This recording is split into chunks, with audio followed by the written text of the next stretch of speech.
Right, and there was actually a decent editorial from the Nostalgia Critic. I usually don't go for his reviews. I don't particularly like his reviews overly much, but his editorials and thought pieces, I think, are actually really interesting, because it's interesting to hear from the guy himself rather than the character he plays. But anyway, he did an editorial, basically, on why... what was it called? It was called The Dark Age of Movies.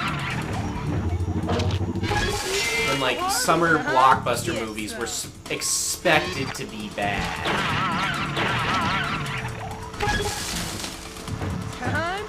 We were just kind of expected to suffer through them. Stuff that was legitimately good was just kind of a foreign idea. People made these summer movies because they sell tickets because, hey, summer's here. We'll just make a movie to sell. Metal moron!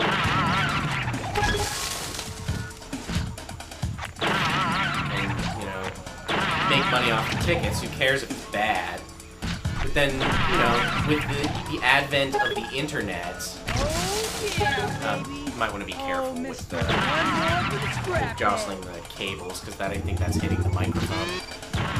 But anyway, thanks to the internet becoming much more popular and being... Okay, now I feel better. Yeah, that's a considerably better position. Yeah. Hockey pucks at the ready. Anyway.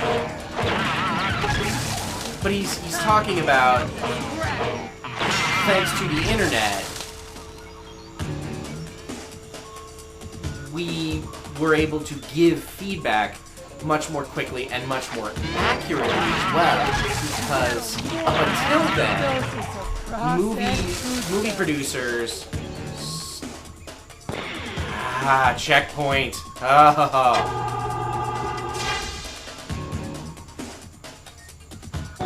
Up until that point... Oh, hey, that looks interesting. You call that boxing? And we just, missed it. Okay. And... this is important. How? Oh. Anyway.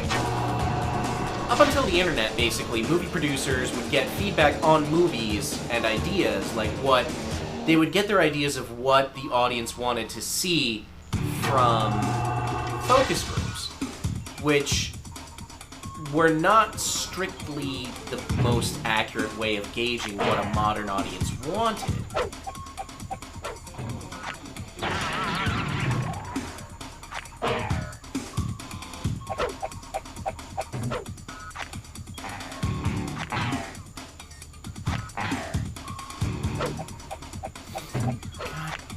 Ninja robots. There we go. Slag. Metal moron! Go. So, what do we do now? Go away. Okay, so that's basically just a trap room? Oh. I guess it is. Yeah, looking at how the internet has influenced consumer culture is kind of interesting. I still definitely think that consumerism is a horrible thing. Our society is based far too strongly on it. Which I could actually give you the sociological reasons why we're such a heavily consumer culture. But that's kind of a big lecture, and I'm not sure I want to get into that. on a YouTube Let's Play of Rocket Power Beach Bandits, that's a great setting for a discussion on, oh god, what's the term? Conspicuous consumption. That's the term I was going to use. Okay, well, we got our microchip. Not so micro, I guess, but whatever.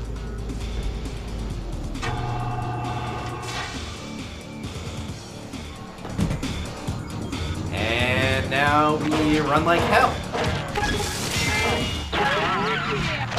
Or not. Oh yeah, baby.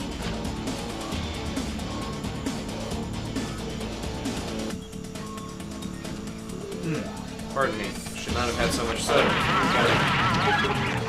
Time to take out this massive time to get some.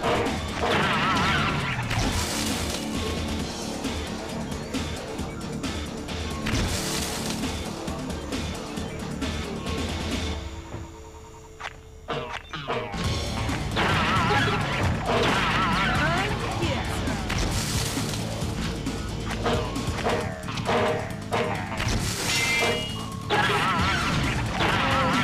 Robot. Time to Slaughterhouse. Yep. Nothing like miles and miles of robotic carnage to provide a little bit of therapy, you know? Although, for a while, my personal de-stressing device of choice was Left 4 Dead 2. I just start up the, what do they even call the first scenario? I don't remember. It's the one in the hotel. It starts in the hotel. Start that up, set it to easy, and just grab a melee weapon and go berserk. Ugh. It was so soothing after a long, long day working a counter. Time to get Because, some. my god. There have been times when I have considered customers to be subhuman monsters because of how aggravating they are. Well, okay, it's not entirely fair, but just, man, some people. Ooh, that was close.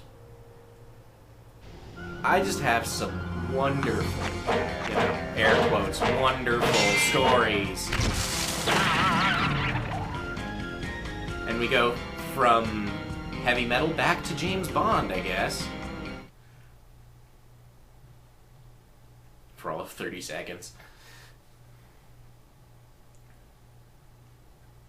Oh, that's right, it was a monorail pass, not a microchip. Sure as hell doesn't look like a pass of any kind. That is a tiny-ass monorail car. That is the tiniest ass monorail car I have ever seen. A bunch of labs and stuff. Twister, you better get your camera ready. Make sure How you very get 4 specific. good pictures to show Officer Shirley. I bet we can find out a lot about Gollum's plans here. No problemo, Squidman. Just watch Twister Rodriguez, filmmaker extraordinaire, as he does his thing. Yeah, well, just keep an eye on where you're going, dude. There's plenty of wrong turns You know, and wipeouts. if ahead. he's got a We're video following you, camera, why remember? is he taking pictures? Wouldn't it just be better to get video?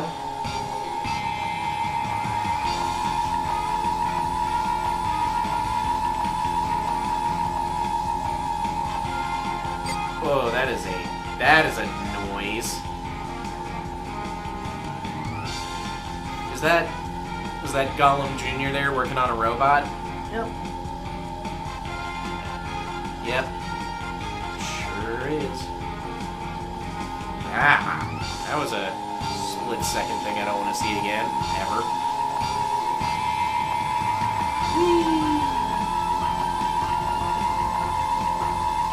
Ooh, that is... Man, that monorail is making a noise.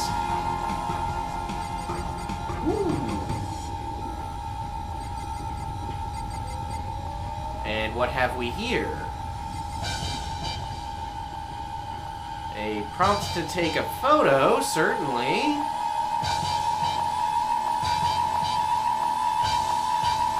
Oh, are we just not taking photos until we get the gold coins? Yep, took a long path. Okay.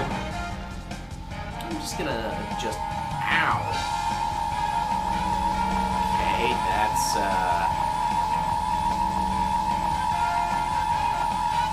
That's some game design.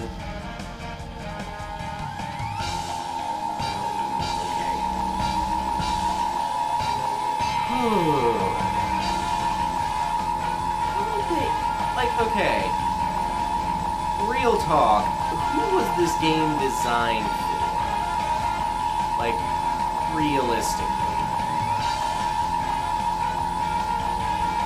Because if the target audience was the same age group that watched Rocket Power,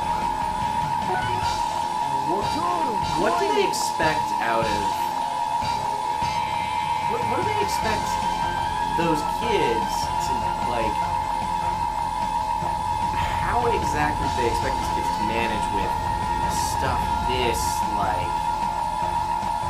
Like, I'll be honest, I think this is actually kind of unforgiving.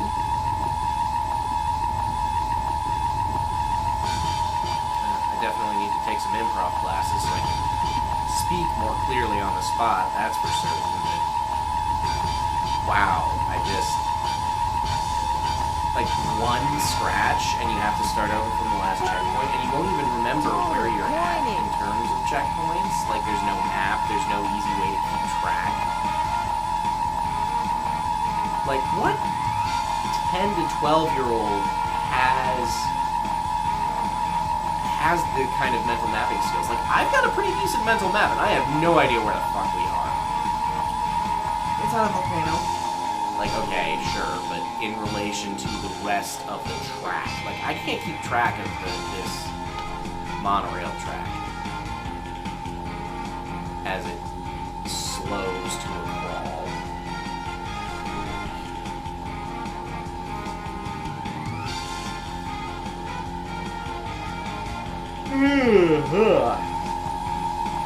Yep.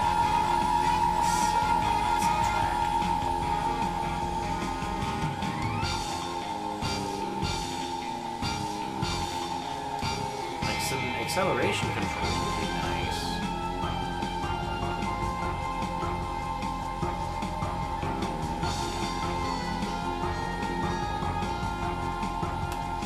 Yep. Acceleration controls would be tremendous. Tremendous.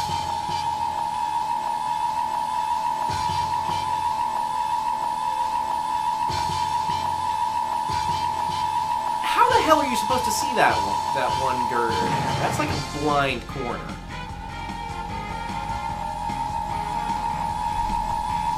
Yeah, look at this, look at this. That is a blind corner to these girders here.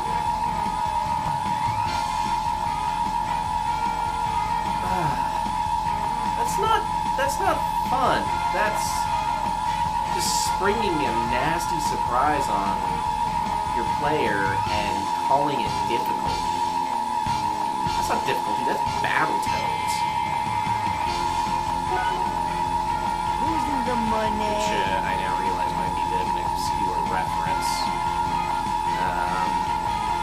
So how the hell do these monorail tracks function?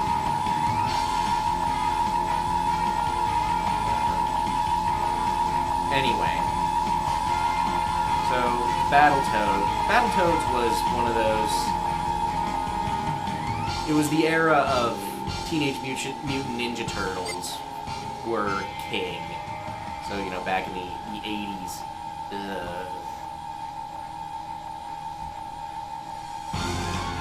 You know, back when TMNT was taking the children's entertainment world by storm for being incredibly popular. So people decided to cash in on that as hard as they could by introducing similar stuff. Like, we got Street Sharks, we got Battletoads, we got Biker Mice from Mars. Yes, that's a real show. That was a real thing that happened. Google it. I swear to God I am not making this up. I couldn't make this up if I tried.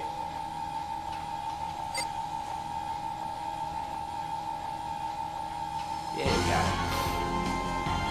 But, Battletoads was one of those ones, and it was, I think, of the blatant TMNT ripoffs of the day, it was one of the more successful things. But the NES game, based on the show, was just brutally hard. And it was, in particular, one stage was particularly infamous, the turbo tunnel. I'm pretty sure there will be videos of this stuff on YouTube all over the place. Probably of people doing the goddamn thing blindfolded. In fact, I think Awesome Games Done Quick did, or it might have been Summer Games, but it's the same. Did a blindfolded run of the goddamn turbo tunnel. And if you look up the turbo tunnel itself, it is just so many blind obstacles that the entire stage is nothing but a memory test, which quickly stops being fun because this is like third or fourth stage in the middle of a beat-em-up, a side-scrolling beat-em-up. Yeah, that's real brilliant design there.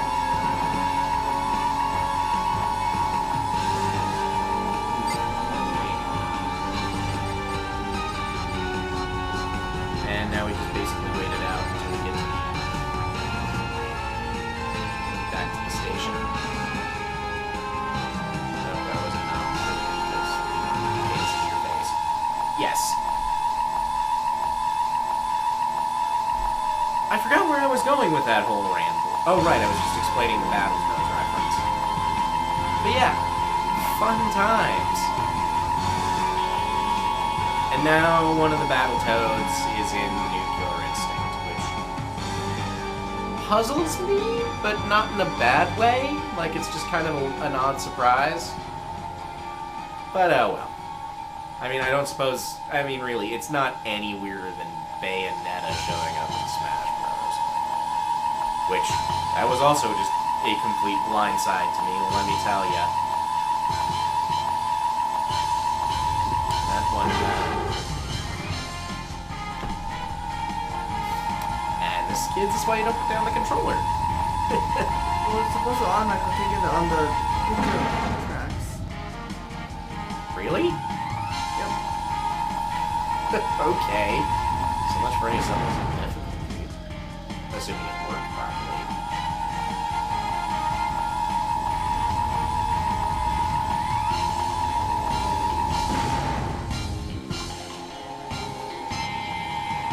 Oh, fun times with the lava track. There's a sentence I didn't expect to say, ever. But, there you have it. That's a sentence I said.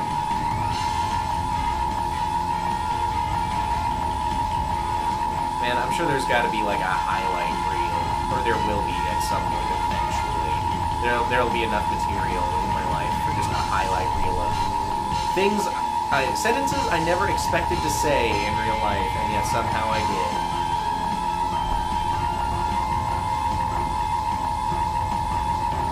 And on that note, today I added another thing to that list. Flogging Molly, apparently. I only had the radio to go on here, and they didn't say which song it was, or which band it was, but Flogging Molly, of all bands, did a cover of The Times Are A-Changin', which blows my mind that that's a sentence I can say in real life.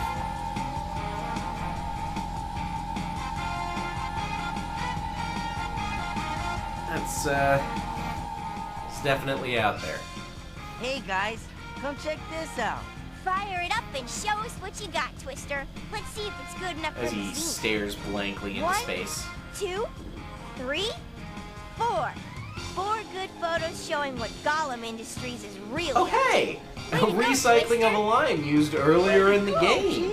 Soon we'll have Subtle. enough evidence to bust Gollum once and for all.